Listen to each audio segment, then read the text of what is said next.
నమస్తే, welcome to I counter. ఈరోజు మనతో పాటు ఉన్నటువంటి గెస్ట్ మొదటిసారి రాజకీయాల్లోకి అరంగేట్రం చేసి చుట్టూ రాజకీయ నాయకుల మధ్యలో ఉన్నప్పటికీ కూడా తొలిసారి ఏలూరు పార్లమెంట్ నియోజకవర్గం నుంచి పోటీ చేసి 1,80,000 మెజారిటీతో గెలుపొందారు పుట్టా మహేష్ యాదవ్ గారు. మరి పార్లమెంట్ నియోజకవర్గం డెవలప్మెంట్ ఏ విధంగా ఉంది? పోలవరం ప్రాజెక్ట్ నిర్వాసితులకు ఇచ్చేటువంటి హామీ ఏంటి? ఇంకా చాలా వరకు ఇచ్చారు. రైతులకు సంబంధించి హామీలు ఇచ్చారు, యువతకు సంబంధించి హామీలు ఇచ్చారు, కొన్ని చేసుకుంటూ వచ్చారు. పొగాకుకు సంబంధించి కావచ్చు, అదేవిధంగా రైతులకు సంబంధించి కావచ్చు, రైల్వేకి సంబంధించి కావచ్చు. ఇంకా ఏం చేయబోతున్నారు? కూటమి ప్రభుత్వంలో ప్రజల సంక్షేమానికి ఏ విధంగా దగ్గర చేయబోతున్నారు? ఇవన్నీ అడిగి తెలుసుకుందాం. హాయ్ సార్, ఎలా ఉన్నారు సార్? బాగున్నాను. ఎప్పుడో సంక్రాంతికి ఒక్కొక్కసారి వచ్చే మీరు ఇప్పుడు ఏలూరు పార్లమెంట్లో పూర్తి స్థాయిలో వర్క్ చేస్తున్నారు. ఎట్లా అనిపిస్తుంది? మంచి కాన్స్టిట్యున్సీ అండి. ప్రజలు కూడా హై మెజారిటీతో గెలిపించారు. చాలా హోప్స్ ఉన్నాయి మా మీద. ఆ హోప్స్ ప్రకారంగా ఇవాళ ప్రతి ఒక్క పని చేస్తూ ఉన్నాము గవర్నమెంట్ తరఫున. అలాగే పార్లమెంట్లో ఎంపీ తరఫున ఏమేమి పనులు చేయగలుగుతాము ప్రతి ఒక్క పని చేస్తున్నాము. ఎస్పెషలీ ఈసారి యువతకి అలాగే రైతులకి పెద్దపీట వేయాలనేది మా ఆలోచన. అదే రకంగానే అన్ని పనులు చేస్తున్నాము. ఇవాళ మీరు చూస్తే రైతులకు కూడా ఎంతో సంతోషంగా ఉన్నారు. పార్లమెంట్ అంతా కూడా నేను రెగ్యులర్గా పార్లమెంట్ వెళ్ళినప్పుడల్లా రైతులను రెగ్యులర్గా కలుస్తున్నాను. రైతులు ఇవాళ సంతోషంగా ఉంటేనే అదొక ఆనందంగా ఇవాళ పార్లమెంట్ మీరు మద్దతు ధర తీసుకొచ్చారు. ఎలక్షన్స్ ముందు చెప్పిన హామీలో భాగంగా. అవును అవును. అదే విధంగా మేనిఫెస్టో గురించి కూడా మీరు చెప్పారు ఎలక్షన్స్ కి ముందు. ఆ మేనిఫెస్టోని ఎవరు చూడడానికి కూడా ఇష్టపడడం లేదు, గతంలో ఇచ్చిందే ఇచ్చారని చెప్పి. మరి ఇంతకాలం అయిన సార్ కూటమి అధికారంలోకి వచ్చి మేనిఫెస్టో గురించి మీరేం చెప్తారు? ఇవాళ సూపర్ 6 చెప్పామండి. ఇవాళ 3 సూపర్ 6లు అప్పుడే అమల్లో ఉన్నాయండి. ఇవాళ ఇంకొక 3 సూపర్ 6లు అమలు చేయాల్సిన బాధ్యత గవర్నమెంట్ మీద ఉందండి. ఇవాళ 5 ఏళ్లలో వీళ్ళు చేసిన ఫైనాన్షియల్ మేనేజ్మెంట్, ఈ 5 ఏళ్లలో ఎక్కడైనా కానీ సెంట్రల్ గవర్నమెంట్ ఫండ్స్ అయినా కానివ్వండి, అన్నీ కూడా మిస్యూజ్ చేసి అన్నీ కూడా వాళ్ళు సొంత అకౌంట్లకి ట్రాన్స్ఫర్లు చేసుకుంది. ఇవాళ రోడ్ల మీద వచ్చి సూపర్ 6లు ఇవ్వట్లేదు అనేది బ్లేమ్ చేస్తున్నారు. ఇవాళ ఫైనాన్స్ కూడా చాలా సిస్టమేటిక్గా పాడైన స్టేట్ని ఒక కరెక్షన్ చేసుకుంటా ఇవాళ 8 నెలల్లో ఎక్కడ కానీ జీతాలు ఆన్ టైంకి ఇస్తున్నాము, అలాగే పెన్షన్లు ఆన్ టైంకి ఇస్తున్నాము, అలాగే గ్యాస్ కనెక్షన్స్ కూడా ఇవాళ ఇవ్వడం జరుగుతుంది. ఇవన్నీ కూడా ఒక స్ట్రీమ్ లైన్కి తీసుకొని వచ్చాము. వచ్చే రోజుల్లో కంపల్సరీ సూపర్ 6 మేము ఏం హామీలు చెప్పాము కంపల్సరీ చేస్తున్నామండి. ఈసారి ప్రతి ఒక్కరూ కొంచెం ఓపికగా ఉండాలి. ఎందుకంటే మన స్టేట్లో ఇవాళ జలశక్తి నిధులు ఉన్నాయండి. జలశక్తి నిధులు వచ్చినట్టే ఎక్కడికి పోయాయండి? జలశక్తి పనులు జరగలేదు.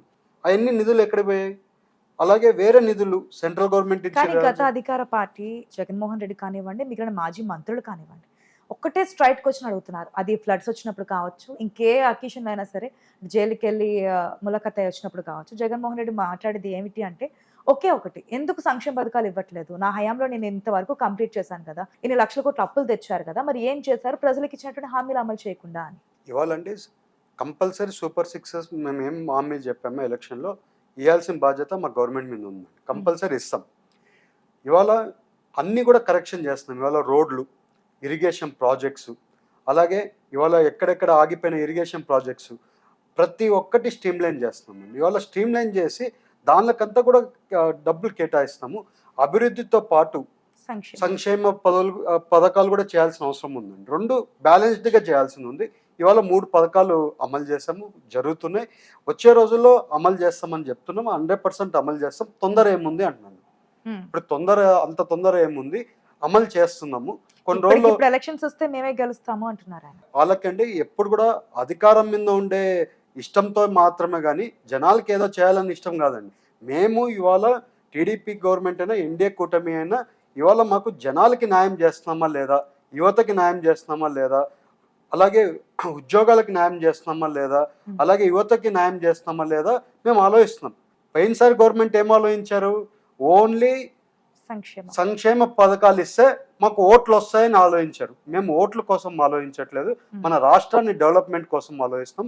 ఇవాళ మీరు ఎక్కడికైనా పోతే రోడ్లు డెవలప్మెంట్ అనేది ఎక్కడ చూసినా కూడా రోడ్డు డెవలప్మెంట్ ఇవాళ 90% రోడ్లు డెవలప్ అయ్యాయండి. సంక్రాంతికే కంప్లీట్ చేస్తామన్నారు. సంక్రాంతికి కూడా ఆల్మోస్ట్ 85% కంప్లీట్ చేశారండి. ఎక్కడ కూడా చిన్న ఉండేటన్ని కూడా ఈ ఫిబ్రవరికి అన్ని క్లోజ్ అయిపోతున్నాయండి. సో ఇవాళ మీరు అభివృద్ధి ఇవాళ రోడ్ల మీద తిరగాలి కదండి, జనాలు రోడ్డు మీద తిరగాలి. మీరు లాస్ట్ 5 ఏళ్ళలో రోడ్డు మీద తిరిగే పరిస్థితి ఉండేదండి. తిరిగే పరిస్థితి లేదు. ఇవాళ రోడ్ల మీద తిరిగే పరిస్థితి ఉంది. Hmm. ఉద్యోగాలు చేసుకున్న భయం లేకుండా ఉద్యోగాలు చేసుకున్నారు. కానీ ఇక్కడ బిజినెస్ ఒక పాయింట్ సార్, మన ముందు నుంచి రైతులు, యువత, మహిళలు, ఇదే మన మెయిన్ కాన్సెప్ట్ గా మేనిఫెస్టో కానీ ప్రజలకు వెళ్ళడం కానీ జరిగింది. ఐ థింక్ మినిస్టర్ లోకేష్ కూడా చెప్పింది కూడా అదే, యువత యువత యువత యువగాలం పేరుతో మెయిన్ యూత్ కూడా టికెట్స్ ఇవ్వడానికి కూడా యూత్ ని ఎంకరేజ్ చేయాలని చెప్పి సీఎం సార్ చెప్పున్నారు. ఆ యువతకి ఎంతవరకు ఏలూరులో మెయిన్ గా మన పార్లమెంట్కి వచ్చేటప్పటికి అన్ఎంప్లాయ్మెంట్ అనేది బాగా పెరిగిపోయింది. ఆ జూట్ మిల్స్ 2 క్లోజ్ అవ్వడము, అయితే వలస వెళ్ళడం, లేదంటే ఉన్న ప్లేస్ లోనే కూలీలుగా బ్రతకడం తప్ప వాళ్ళకి ఎంప్లాయ్మెంట్ అనేది లేకుండా పోయింది. సో మీరు ఆల్రెడీ ఒక పారిశ్రామికవేత్త, చాలా వరకు బిజినెస్ స్టార్ట్ చేశారు, బిజినెస్ రన్ చేస్తున్నారు సక్సెస్ఫుల్గా. మరి ఏంటి ఏలూరు సంబంధించి ఎంపీగా ఏమన్నా కొత్త ప్రాజెక్ట్స్ కానీ దాని డెవలప్మెంట్కి కానీ యువతకి ఉద్యోగాలు కల్పించడంలో కానీ ఏ విధంగా ముందుకెళ్తున్నారు? ఇవాళండి మేము జాబ్ మేళా కండక్ట్ చేసాం. జాబ్ మేళా కండక్ట్ చేసి ఆల్మోస్ట్ 560 మందికి ఉద్యోగాలు ఇచ్చే కార్యక్రమం చేసాం. అలాగే ఇవాళ మీరు చూస్తే ఇండస్ట్రీస్ వాళ్ళు రావాలంటే నేను చాలామంది ఇండస్ట్రీస్ వాళ్ళని కలుస్తున్నా. వస్తే మళ్ళీ ఏమైనా జగన్మోహన్ రెడ్డి వస్తే అనే క్వశ్చన్ చాలాసార్లు రైజ్ చేస్తున్నారు. ఎందుకంటే భయం ఉంది కొంచెం ఇండస్ట్రీలో, కొంచెం ఆ ఇండస్ట్రియలిస్టులో అందరికీ కూడా పైన 5 ఏళ్లలో జరిగిన ప్రాబ్లమ్స్ అన్నీ కూడా వాళ్ళు ఫేస్ చేసి వాళ్ళకి ఇక్కడికి రావడం వల్ల చంద్రబాబు నాయుడు గారిని చూసి రావడానికి వాళ్ళు ఇంట్రెస్టెడ్ ఉన్నారు. బట్ జగన్మోహన్ రెడ్డి వస్తే మళ్ళీ మా ఇండస్ట్రీస్ గతి ఏంటి అనేది అడుగుతున్నారండి, స్ట్రైట్ ఫార్వర్డ్గా అడుగుతున్నారు. కానీ అది ప్రజల్లో ఉండేది కదా. గతంలో మనం 19లో చూస్తే కనుక జగన్మోహన్ రెడ్డి ఇచ్చినటువంటి హామీలు కావచ్చు, ఒక్క ఛాన్స్ అన్న పదం కావచ్చు, 151 భారీ మెజారిటీ ఇచ్చారు, 22 మంది ఎంపీలను ఇచ్చారు. ఇప్పుడు ఆ పాలన బాగాలేదు, మళ్ళీ మార్చింది కూడా అదే ప్రజల ఓటు బ్యాంకుతో 164 సీట్లు, అసలు ఎక్కడ లేనటువంటి భారీ మెజారిటీ. వైనాట్ 175 అన్న పార్టీ 11 స్థానాలకే పరిమితం అయిపోయింది. ఏ పార్టీ అధికారంలో రావడం ప్రజల చేతుల్లో ఉంటుంది. మరి మీ పార్టీ ప్రజల మెప్పు పొందడానికి ఏం చేస్తుంది? నేను అదే చెప్తున్నానండి, మా మీద చాలా ఎక్స్పెక్టేషన్స్ ఉన్నాయి. అందుకని 164 సీట్లు ఇచ్చారు, హై మెజారిటీ ఇచ్చారు. ఇవాళ 90% రేటింగ్తో గెలిచామండి. ఇవాళ గెలిచాము, పనులు చేస్తున్నాము. ఇవాళ ఇండస్ట్రియలిస్టులను కూడా చాలామందిని కలుస్తున్నాము. నేను ఇప్పుడు మీకు చెప్పినట్లు ఇండస్ట్రియలిస్టులు రావడానికి భయపడుతున్నారు, వాళ్ళందరికీ భరోసా చెప్తున్నాము. వాళ్ళని రావడానికి ముందుకు మాట్లాడుతున్నాము. నేను కూడా చాలామంది ఎంటర్ప్రైనర్స్, యంగ్ ఎంటర్ప్రైనర్స్ని కూడా ప్రమోట్ చేసి ఏలూరులో ఇవాళ ఆల్మోస్ట్ 2-3 కంపెనీ ఏలూరులలో అక్కడ చుట్టుపక్కల వాళ్ళకి పెట్టాల్సిన ఇండస్ట్రీస్కి సరిపోతుందా లేదా కూడా వాళ్ళందరూ చెక్ చేసుకుంటున్నారు. ఎట్లా ఒకటి పుష్ చేస్తున్నాము, మా మీద నమ్మకంతో వాళ్ళు రావడానికి ఇంట్రెస్టెడ్ ఉన్నారండి. ఇవాళ మేము అన్ని డిస్టిక్లలో, అన్ని పార్లమెంట్లలో ఒక ఇండస్ట్రియల్ జోన్ పెట్టాలనేది మా పాలసీ అండి, గవర్నమెంట్ పాలసీ. అదే రకంగా మా దగ్గర కూడా ఇండస్ట్రియల్ పాలసీ ప్రకారంగా మేము కూడా ఇండస్ట్రీస్ పెట్టుతున్నాం. అవి కొంచెం ఇవాళే మనం పాలసీ పెట్టాము, ఇండస్ట్రీస్ వస్తున్నాయి. ఇవాళ మీరు చూస్తే చంద్రబాబు నాయుడు గారు అయినా కానివ్వండి, అలాగే లోకేష్ గారు అయినా కానివ్వండి, ఎంత కష్టపడుతున్నారంటే ఎంతమంది ఇండస్ట్రియలిస్టులతో రోజు ఫోన్లో మాట్లాడుతున్నారు, వీడియో కాన్సల్ మాట్లాడుతున్నారు, ఇండస్ట్రియలిస్టులను రమ్మంటున్నారు. ఇవాళ మీరు చూస్తే రిలయన్స్ వాళ్ళు 65,000 crores అన్ని ఆల్మోస్ట్ 500 to 600 యూనిట్స్ బయోగ్యాస్కి సంబంధించి ఇండస్ట్రీస్ పెడుతున్నారు. అలాగే ఇవాళ మీరు చూస్తే గ్రీన్ ఎనర్జీకి సంబంధించి ఎన్టీపీసీ కంపెనీస్ వస్తున్నాయి, ప్రతి ఒక్కటి వస్తున్నాయి. ఇవాళ పార్లమెంట్లో కూడా చాలా మంది ఇండస్ట్రీస్ రావడానికి అవకాశం ఉంది. ఇప్పుడు మా పార్లమెంట్ ఏమైందంటే అండి, మా పార్లమెంట్ అంతా కూడా హైలీ అగ్రికల్చర్ పార్లమెంటు. ఎక్కడ పోయినా కూడా మంచి అగ్రికల్చర్ జరిగే పార్లమెంట్ కాబట్టి ల్యాండ్ వాల్యూ ఇవాళ అక్కడ అయిపోతే 50 to 60 lakhs తక్కువ ఎక్కడ కానీ ల్యాండ్ అవైలబిలిటీ లేదు. సో 60 lakhs ఇండస్ట్రీ వాళ్ళు ఎప్పుడు కూడా ఏం ఆలోచిస్తారంటే తక్కువ కాస్ట్లో మాకు ల్యాండ్ వాల్యూ వస్తే మేము ఇండస్ట్రీ పెట్టడానికి అవకాశం ఉంటుంది అంటున్నారు. కాబట్టి మేము ఆ రకంగానే గవర్నమెంట్ ల్యాండ్స్ ఏ ఉన్నాయో అవన్నీ కూడా ఐడెంటిఫై చేసి ఇండస్ట్రీస్ వాళ్ళని రమ్మంటున్నాము, చూడమన్నాము, చూస్తున్నారు. వాళ్ళకి కూడా వాళ్ళ ఇండస్ట్రీస్ పెట్టడానికి అన్నీ కూడా వాళ్ళకు కూడా కుదరాలి, వాటరు ప్లస్ వాళ్ళకి కావాల్సిన. సో ఇవన్నీ అవడానికి అంటే 1 year కల్లా ఏలూరుని డిఫరెంట్ టైప్ చూడొచ్చు అనుకోవచ్చు. 100% ఇండస్ట్రీస్ రావడానికి ఫుల్ ప్రయత్నం చేస్తున్నామండి. 100% ఇండస్ట్రీస్ రావాలి, యువతకు ఉద్యోగాలు ఇచ్చే కార్యక్రమం 100% చేస్తామని చెప్పాం. అదే రకంగా ఇండస్ట్రీస్ రావాల్సింది ఉంది. ఇవాళ మనం ఒక ఇల్లు కట్టుకోవాలన్నా, ఏ చేయాలన్నా ఒక ల్యాండ్ కొనుక్కున్నాక నుంచి మినిమం 3 ఏళ్ళు 4 ఏళ్ళు ఇల్లు పడుతుంది. కాబట్టి అదే రకంగా ఇండస్ట్రీస్ కూడా టైం పడుతుంది. అందరు కూడా ఒక స్ట్రీమ్ లైన్కి తీసుకొని వచ్చి పెడుతున్నాము. ఇండస్ట్రీస్ కూడా రావడానికి కూడా ఇంట్రెస్టెడ్ ఉన్నారు. వాళ్ళందరూ కూడా ఇప్పుడు నేను అన్నట్లు యంగ్స్టర్స్ ఎవరు ఉన్నారో వాళ్ళందరూ కూడా ఇండస్ట్రీస్ పెట్టడానికి ఇంట్రెస్ట్గా తిరుగుతున్నారు, చూస్తున్నారు, నన్ను రెగ్యులర్గా కలుస్తున్నారు. పెద్ద ఇండస్ట్రీస్ కూడా అనుభవం ఉంది కాబట్టి అవునండి, ఇంకా కాస్త అవకాశం ఎక్కువగా ఉంటుంది అవునండి. ఇండస్ట్రీస్ తీసుకురావడానికి. యాక్చువల్లీ ఇది వస్తున్నారండి. మేజర్‌గా కన్సెంట్ గవర్నమెంట్ ల్యాండ్ కన్సెంట్ ఇవన్నీ గూడా ఓకే. అలాట్‌మెంట్స్ ఇవన్నీ గూడా జరుగుతున్నాయి. ఆన్ ద గ్రౌండ్‌లో జరుగుతున్నాయి గానీ, వాళ్ళొచ్చి టీవీలలో అందుకు మాట్లాడరు కాబట్టి ఐడియా ఉండుండదు గానీ, మా వరకైతే మాత్రం అన్నీ ఓకే. గూడా వర్కౌట్ అవుతుందండి. నేను గూడా అందుకని తొందరపడకుండా ఒక ఫౌండేషన్ ఏసినాక చెప్పాలని జనాలకు గూడా ఓకే. వెయిట్ జేస్తున్నాను. ఒక ఏదైనా ఫౌండేషన్ ఏసే రోజు, ఆ రోజు క్లియర్‌గా చెప్పి మేము చెప్పిన మాట నిలబెట్టుకున్నామని గూడా ఓకే చెప్తాం. సార్. ఏలూరు పార్లమెంట్ స్థానం అనగానే మనకి గుర్తొచ్చేది పోలవరం, అవును. కొల్లేరు, అవును. చింతలపూడి ఇవన్నీ. పోలవరం ఓకే. మనకి సాధారణంగా గత గవర్నమెంట్ చెప్పింది మా నాన్నగారి ఆశ, ఆశయం నేనే కంప్లీట్ చేస్తా అన్నారు. స్పిల్‌వేవ్ అన్నారు, ఇవన్నారు. ఎక్కడెక్కడ తేడాలు జరిగాయి అంతా కూడా గత గవర్నమెంట్ అని చెప్పి వాళ్ళ మీద నెట్టేసారు. అంటే టీడీపీ గవర్నమెంట్ మీద నెట్టేసారు మీ గవర్నమెంట్ మీద. ఈసారి గవర్నమెంట్ వచ్చింది. ఎట్టి పరిస్థితిలో చేయాల్సిన బాధ్యత మీ మీదే ఉంది. దాన్ని ఫస్ట్ ప్రయారిటీగా కూడా తీసుకున్నారు. పోలవరం కంప్లీట్ చేయడమే కాదు సార్, నిర్వాసితులు అనేది చాలా ప్రధానంగా కనిపిస్తుంది. మీరు కూడా మాట్లాడారు. ఆ నిర్వాసితులు మనం చేయాలి, భూములు ఇవ్వాలి, పంపించాలని చెప్పి. ఆ ప్రాసెస్ ఎంతవరకు వచ్చింది సార్? ఇవాళ అండి నిర్వాసితులకి 900 కోట్లు రిలీజ్ చేశామండి ఫస్ట్ విడతలో. ఇవాళ నిర్వాసితులకి ఈ 5 ఏళ్లలో ఎప్పుడు కూడా ₹1 రాలేదు. హ్మ్. మేము వచ్చిన 8 నెలల్లోనే నిర్వాసితులకి 900 కోట్లు రిలీజ్ చేశాం. అలాగే పోలవరం ప్రాజెక్ట్‌ని టోటల్‌గా స్టాప్ అయిపోయిన అవును. ప్రాజెక్టు. ఆ ప్రాజెక్ట్‌ని ఇవాళ సెంట్రల్ గవర్నమెంట్ అయినా గానియండి, చంద్రబాబు నాయుడు గారు రెగ్యులర్‌గా ఫాలోఅప్ చేసుకుంటా సెంట్రల్ గవర్నమెంట్‌తో, మాతో ఎంపీస్‌తో ఫాలోఅప్ చేపించుకుంది. అన్నీ గూడా ఫారిన్ డెలిగేషన్స్ అన్నీ గూడా వచ్చి దాని కరెక్షన్స్ డైఫామ్ వాల్ అంతా డ్యామేజ్ అయిన డైఫామ్ వాల్‌ని మళ్ళీ ఎలా చేయాలని వితిన్ 3 మంత్స్‌లోనే అంతా గూడా ఒక స్క్రూటినీ చేపించి దానికి ఒక డిజైన్ గూడా ఫైనలైజ్ చేసి ఇవాళ డైఫామ్ వాల్ పనులు గూడా స్టార్ట్ చేశాము. డైఫామ్ వాల్ పనులు స్టార్ట్ అయ్యాయి. అలాగే ఇంటర్నేషనల్ నిపుణులు కూడా వచ్చారు కదా! అక్కడి నుంచి వచ్చారండి. వచ్చి చెక్ ఇప్పుడుండే చేసి వచ్చేసారు. కాంట్రాక్టర్స్‌ని యెస్. ఈ కాంట్రాక్టర్స్ పనులు గూడా స్టార్ట్ చేశారు. మొన్న గూడా నేను ప్రెస్ మీట్‌లో చెప్పాను. వచ్చే 2 ఏళ్లలో కంపల్సరీ పోలవరం ప్రాజెక్ట్ కంప్లీట్ చేస్తామని చెప్తున్నాం. కంప్లీట్ చేస్తామండి. ఇవాళ నేను ప్రాజెక్ట్‌కెళ్ళి 2, 3 సార్లు చూసేసొచ్చాము. అలాగే సీఎం గారు గూడా వచ్చి వర్క్స్ గూడా స్టార్ట్ చేసి వెళ్లారు. అదే రకంగా పనులు గూడా ఫాస్ట్‌గా జరుగుతున్నాయండి. డే అండ్ నైట్ పనులు జరుగుతున్నాయి. ఒక్క డైఫామ్ వాల్ వర్క్స్ కంప్లీట్ అయిపోయిన తక్షణమే స్పిల్‌వే వర్క్స్ గూడా అయిపోతున్నాయి.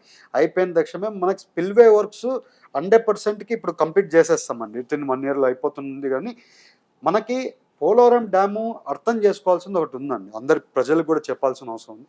మనం పోలవరం డ్యామ్ ఎందుకు కడుతున్నామంటే అండి, వాటర్ స్టోర్ జేయడానికి పోలవరం డ్యామ్ కడుతున్నామండి. హ్మ్. సో, ఈ వాటర్ స్టోర్ జేసి left main branch canal, right main branch కెనాల్‌లో గ్రావిటీలో మనం వాటర్ పంపిస్తున్నాం. అపోజిషన్ గవర్నమెంట్ వాళ్ళు ఏం మాట్లాడుతున్నారు? ఎత్తు తగ్గిచ్చారు, ఎత్తు పెంచారు, తగ్గిచ్చారని మాట్లాడుతున్నారు. ఎత్తు తగ్గు క్లారిటీ ఇచ్చారు. ఎవరు గూడా పెంచేది, తగ్గిచ్చేది ఏం లేదండి. వాటర్ స్టోరేజ్ లెవెల్‌ని తగ్గించి పెడుతున్నాము 41 ఫీట్‌కి. అది పర్మిషన్ మనకి సెంట్రల్ గవర్నమెంట్ నుంచి ఉంది. హ్మ్. మనకి పెంచాలనుకుంటే water level central government permission ఇస్తే వాటర్ స్టోరింగ్ కెపాసిటీ పెంచుకోవచ్చండి. ఆవిడ పెంచితే మళ్ళీ నిర్వాసితులు కూడా పెరిగిపోతున్నారు. అంటే ముంపు గ్రామాలు కూడా అందుకే పెరిగిపోయే అండి. ఛాన్సెస్ ఉంటాయి. ఇవాళ యెస్. మనము ఫస్ట్ డ్యామ్ కట్టేటప్పుడైనా గానీ నిర్వాసితులకంతా గూడా ఆ రేడియస్‌లో వాటర్ అవును. బ్యాక్ వాటర్ 41 ఫీట్ ప్రకారం ఆగుతే ఎంత వాటర్ ఆగుతుందో అది ఒక క్లారిటీగా మనం అప్పుడు నిర్వాసితులకంతా గూడా అదే రకంగా ఫండ్స్ ఇచ్చే కార్యక్రమం చేస్తామని చెప్పాము. అదే రకంగా ఫండ్స్ కూడా అప్రూవల్ అయ్యి ఎంత ఉన్నాయి. సార్ మొత్తం 36,000 కోట్లా? ఐ థింక్ ఇప్పుడు టోటల్ అండి 12,500 కోట్లండి. నిర్వాసితులకి. నిర్వాసితులకి ఓకే. ఇవ్వాల్సిండేది. ఇంకా ఇల్లులు గూడా అన్నీ హ్మ్. కట్టేయాల్సింది అది గూడా కలిపి ఇంకొక 10,000 కోట్లు ఉంటుందండి. టోటల్ 30,000 కోట్లు ఇంక్లూడింగ్ ఇల్లులు షిఫ్ట్ చేయడం హ్మ్. ఇయన్నీ హ్మ్. గూడా. సో, ఇవాళ 12,500 కోట్లు సెంట్రల్ గవర్నమెంట్ రిలీజ్ సో, ఈ చేసింది. 2, 3 ఇయర్స్‌లో పోలవరం కంప్లీట్ అవుతుంది కాబట్టి, ఈ 2, 3 ఇయర్స్ లోపే వాళ్ళకి కూడా అన్ని అవునండి. సక్సెస్‌ఫుల్‌గా ముందుకైతే కంపల్సరీ వెళ్తాయి. ఇవాళ నిర్వాసితులకి డబ్బులివ్వడం జరిగిందండి 900 కోట్లు. వచ్చే రోజుల్లో ఇంకా రిలీజ్ చేస్తున్నారు డబ్బులన్నీ గూడా. ఫస్ట్ ఇవాళ ప్రాజెక్ట్ కట్టాల్సిన అవసరం ఉంది. ఇవాళ ప్రాజెక్ట్ కట్టే దాని మీద ఫోకస్ చేస్తున్నాం. నిర్వాసితులు కూడా వచ్చే రోజుల్లో డబ్బులు కంపల్సరీ ఇస్తాం. అది మా స్టాండ్, మా పార్టీ స్టాండ్. చంద్రబాబు నాయుడు గారు చాలా స్ట్రిక్ట్‌గా హ్మ్. వాళ్ళందరికి నిర్వాసితులు చేయాల్సిన అవసరం ఉంది. ఇవాళ కాలనీలో గూడా హౌసింగ్ డిపార్ట్‌మెంట్ వాళ్ళు గూడా ఈసారి వెళ్లి చూసుకొనొచ్చారు. ఏమేమి అన్ని లెక్కలేస్తున్నాము. ఈ లెక్కలన్నీ గూడా ఫైనలైజ్ అయిన తక్షణమే గవర్నమెంట్‌కి ఆ లెక్కలన్నీ పోతే అవి ఓకే. కూడా టేకప్ చేస్తాం. కొల్లేరు విషయానికొస్తే ఏం అవును. చెప్తారు? కొల్లేరు అనేది మనం చూస్తా ఉంటాము. వచ్చిన వాళ్ళు చెప్తూ ఉంటారు. సేమ్ పోలవరం లాగే మనం చూస్తూ ఉంటాం. కానీ కొల్లేరులో ఎక్కువ భాగం పొలిటీషియన్స్ పాత్ర ఉంది కాబట్టే, పైకి చెప్తున్నారు గానీ ఏది కంప్లీట్ చేయట్లేదు అనేది ఒక వాదన ఉంది. ఇవాళ అండి కొల్లేరు యాక్చువల్లీ ఇది 2008 నుంచి 2006 నుంచి జరుగుతుందండి. సో, టీడీపీ గవర్నమెంట్ 2014 నుంచి 19 ఉన్నప్పుడు అసెంబ్లీలో తీర్మానం పాస్ చేశామండి. దీని అవును. గురించి సెంట్రల్ గవర్నమెంట్‌కి తీర్మానం పాస్ చేసి మన గవర్నమెంట్ తరపున పంపించాం. 2018లో పంపించాం. పంపిస్తే ఏమైందంటే అప్పుడు మనకుండే డిఫరెన్సెస్ విత్ సెంట్రల్ గవర్నమెంట్ అయినా గానీ, అప్పుడుండే సర్కమ్‌స్టాన్సెస్ అయినా గానీ, అప్పుడు అది కంటిన్యూ కాలేదు. ఇవాళ మళ్ళీ ఈ 5 ఏళ్లలో ఎవరు కూడా ఈ కోర్టులో ఎవరు అప్రోచ్ కాలేదు. మొన్న ఎవరో కోర్టులో అప్రోచ్ అయ్యి ఇది మళ్ళీ మీరు టేకప్ చేయాలని ఎవరో కోర్టులో వేస్తే కోర్టు ఏమనిందంటే అన్ని కూడా బార్డర్స్ డిసిషన్ చేయమని చెప్పి మొన్న ఇచ్చింది. సో ఇవాళ అది central government plus state government తరఫున మనం చేసి ఒక ఒక ఒక యాంగిల్లో సెంట్రల్ స్టేట్ కలిపి చేసేది ఒక యాంగిల్ అండి. ఇంకోటి కోర్టులో మనం ఫైట్ చేసి ఇది చేసేది ఒక యాంగిల్. సో ఈ 2 యాంగిల్స్లో కూడా ప్రయత్నం చేయాల్సిన అవసరం ఉంది. ఇవాళ మన గవర్నమెంట్ ఉంది, మేము చంద్రబాబు నాయుడు గారు అపాయింట్మెంట్ అడిగాము, వచ్చే రోజుల్లో అపాయింట్మెంట్ ఇస్తామన్నారు. ఈ ఇష్యూ గురించి చంద్రబాబు నాయుడు గారికి కూడా ఆయన నోటీస్ కూడా తీసుకొని వెళ్ళాము. ఇమ్మీడియట్గా అది సాల్వ్ చేయడానికి మేము అందరం కూడా ముందు తీసుకొని వెళ్తాం. సాల్వ్ చేయడానికి 100% ప్రయత్నం చేస్తున్నాం అండి. టూరిజం సార్, మెయిన్గా టూరిజం గురించి కూడా సీఎం సార్ మాట్లాడున్నారు. టూరిజం డెవలప్ చేస్తామని చెప్పి మీరు కూడా చెప్పారు పోలవరం ప్రాజెక్ట్ తర్వాత ఇక్కడ ఈ విధంగా చేద్దాం అనుకుంటున్నాము, ముందే మీకు క్లారిటీ ఉంది పోలవరం గురించి అని చెప్పి. సో దాని గురించి ప్రాసెస్ ఎంతవరకు చేస్తున్నారు? పోలవరంలో వివింగ్ పాయింట్ ఇప్పుడు పెడుతున్నామండి. So we'll have a viewing point in Polavaram. ఆ లొకేషన్ కూడా మన సీఎం గారు కూడా ఫైనలైజ్ చేశారు, కలెక్టర్ కూడా ఇన్స్ట్రక్షన్ ఇవ్వడం జరిగింది. అక్కడ టూరిజం కోసం అని వివింగ్ పాయింట్ ఒకటి అరేంజ్ చేస్తాం. ఈవెన్ వాటర్ బ్యాక్ వాటర్లో ఈ బోట్స్ పెట్టి బ్యాక్ వాటర్స్లో అంతా కూడా టూరిజం డెవలప్మెంట్ కోసం 100% టేకప్ చేసామండి పోలవరంలో. ఈవెన్ కొల్లేరు అటు సైడ్ కూడా టూరిజం చేయాలనేది మా ఐడియా. అదే రకంగా మొన్న సెంట్రల్ గవర్నమెంట్ బడ్జెట్లో కూడా 50 టూరిజం స్పాట్స్ డెవలప్ చేయాలని చెప్పారు. ఇమ్మీడియట్గా నేను కూడా సెంట్రల్ గవర్నమెంట్కి లెటర్ పెట్టడం జరిగింది. ఆ టూరిజం స్పాట్లో 50 స్పాట్స్ మీరు ఏది ఐడెంటిఫై చేయాలనుకున్నారో అది ఒకటి కొల్లేరులో మాకు కూడా ఇవ్వండి టూరిజం స్పాట్ అని మేము అడగడం జరిగింది. అది వాళ్ళన్నీ కూడా వాళ్ళ క్రైటీరియాస్ అన్నీ కూడా వాళ్ళు చూసుకొని దాన్ని అలాట్ చేస్తామని వాళ్ళు కూడా రిప్లై చేయడం జరిగింది. మా ప్రయత్నం టూరిజం కోసం 100% చేస్తామండి. సార్ ఇట్లా బడ్జెట్ గురించి వచ్చింది కాబట్టి last time vote on account budget అప్పుడే ఏపీకి సంబంధించి నిధుల వరద కురిసింది, వరాల జల్లు కురిపించారు అనుకున్నాం. కానీ ఈసారి బడ్జెట్లో ఏపీ పేరు కూడా రాలేదు. బీహార్ ప్రస్తావన తీసుకొచ్చారు, బీహార్ ప్రయారిటీ మనకి కనిపించింది. ఎందుకంటే కేంద్రంలో ఎన్డీఏ గవర్నమెంట్ నిలబడడానికి ఇటు ఏపీ అటు బీహార్. కానీ సెకండ్ టైం అంటే పూర్తి స్థాయి బడ్జెట్ ప్రవేశపెట్టినప్పుడు బీహార్ ప్రాధాన్యత కనిపించింది కానీ ఏపీ ప్రాధాన్యత కనిపించలేదు. దాన్ని కూడా ప్రతిపక్షం కాకపోయినా ప్రతిపక్షంగా ఉన్నటువంటి వైఎస్ఆర్సీపీ క్వశ్చన్ చేసింది. మీరు అక్కడ మనకి ఏపీ అని చెప్పలేదు కానీ అండి, ఏపీకి ఇవాళ అండగా నిలబడింది ఎన్డీఏ కూటమి అండి. ఎన్డీఏ గవర్నమెంటే మనకు అండగా నిలబడింది. ఇవాళ ప్రతి ఒక్కటి జలశక్తి నిధులైనా కానివ్వండి, ఇవాళ ఇండస్ట్రీస్ రావడానికి కోఆపరేషన్ అయినా కానివ్వండి, ప్లస్ ఏది ఉన్నా కూడా సెంట్రల్ గవర్నమెంట్ నుంచి ఫండ్స్ వస్తున్నాయండి. మన పేరు చెప్పలేదు, మన ఏపీ పేరు చెప్పలేదు కానీ మనకి కావాల్సిన నిధులు అన్నీ కూడా స్టేట్ తీసుకురావడంలో విఫలమయ్యారు. గతంలో మాకు 22 మంది ఎంపీలు ఉన్నా పైన మా సహకారంతో గవర్నమెంట్ అనేది ఫామ్ కాలేదు, కేంద్రం అనేది ఎన్డీఏ గవర్నమెంట్. ఈసారి అట్లా కాదు, మీ చేతిలోనే ఉంది కదా, మీరు ఎందుకు ఫైట్ చేయట్లేదు, మీరు ఎందుకు అడగడం లేదు, కేసుల గురించి వీటి గురించి భయపడుతున్నారా అంటున్నారు. కాదండి, ఫైట్ చేయట్లేదు ఏంటండి, మాకు అన్ని నిధులు మేము అడిగినట్టు నిధులు అన్ని ఇస్తున్నారండి. సెంట్రల్ గవర్నమెంట్ లో లాస్ట్ 15,000 crores మనకి ఇచ్చారు. ఇవాళ అమరావతికి 30,000 కోట్లు ఇచ్చారు. అలాగే ఇవాళ పోలవరంకి 12,500 కోట్లు ఇచ్చారు. ఇవాళ ఇవన్నీ నిధులు ఎక్కడి నుంచి వచ్చాయండి? సెంట్రల్ గవర్నమెంట్ నుంచి వచ్చాయి. ఇవాళ ఇవన్నీ గ్రౌండ్ లో వర్క్ జరుగుతున్నాయి. అమరావతికి సంబంధించి అపోజిషన్ గవర్నమెంట్ అనేది ఎప్పుడు కూడా ఏదో ఒకటి బురద చెల్లాలి కాబట్టి వాళ్ళ పని అది కాబట్టి జనాలు ఏమప్ప చెప్పారు, మీరు గవర్నమెంట్ నడపండి, వాళ్ళు బురద జల్లుతూ ఉంటారు అనేది వాళ్ళకి బాధ్యత పెట్టారు, మాకు గవర్నమెంట్ నడపమని మాకు బాధ్యత పెట్టారు. సో వాళ్ళు బురద జల్లుతూ ఉంటారు, మేము చేయాల్సిన పని మేము చేస్తున్నాం. సెంట్రల్ గవర్నమెంట్ 100% ఫుల్ కోఆపరేట్ చేస్తుందండి. ఇవాళ అన్ని నిధులు మేము అడిగిన నిధులు అన్ని కూడా స్ట్రీమ్ లైన్ చేయడానికి నిధులు అన్ని కూడా ఇచ్చారు. పనులు జరుగుతున్నాయి, అన్ని గ్రౌండ్లలో వర్కులు కూడా జరుగుతున్నాయి. ఇవాళ అదే వైఎస్ఆర్సీపీ వాళ్ళు మాట్లాడుతున్నారు కదండి, ఎందుకు మీరు అబద్దు పోలవరం డ్యామ్ కట్టలేదు, ఆ రోజు 22 మంది ఎంపీలు ఉన్నారు, మీ దగ్గర నిధులు ఉన్నాయి, మీ దగ్గర అన్ని ఉన్నాయి, మీరు ఎందుకు చేయలేకపోయారు? ఆ రోజు అమరావతి ఎక్కడ ఉంది మీరు చెప్పారా? ఇవాళ అమరావతిలో మీరు డబ్బులు స్పెండ్ చేస్తున్నారు లేదని అడుగుతున్నారు మమ్మల్ని. ముందు అమరావతి ఎక్కడ ఉందో చెప్పారా అండి? అసలు క్యాపిటల్ ఏదో చెప్పారా మనకి క్లారిటీ? అమరావతి మీరు డెవలప్ చేశారని కూడా కేంద్రం ఇచ్చింది కేవలం అప్పు మాత్రమే అని. ఇవాళ మనం ఒక క్యాపిటల్ బిల్డ్ చేసుకోవాలండి. క్యాపిటల్ బిల్డ్ చేసుకోవడానికి ఇవాళ మనకి సాయం ఇచ్చారు. ఇవాళ సెంట్రల్ గవర్నమెంట్ మనకి నిధులు ఇచ్చిందే గొప్ప. మనం ఇవాళ అసలు ఆ నిధులు కూడా లేకపోతే మనం క్యాపిటల్ కూడా కట్టుకోలేం కదండి.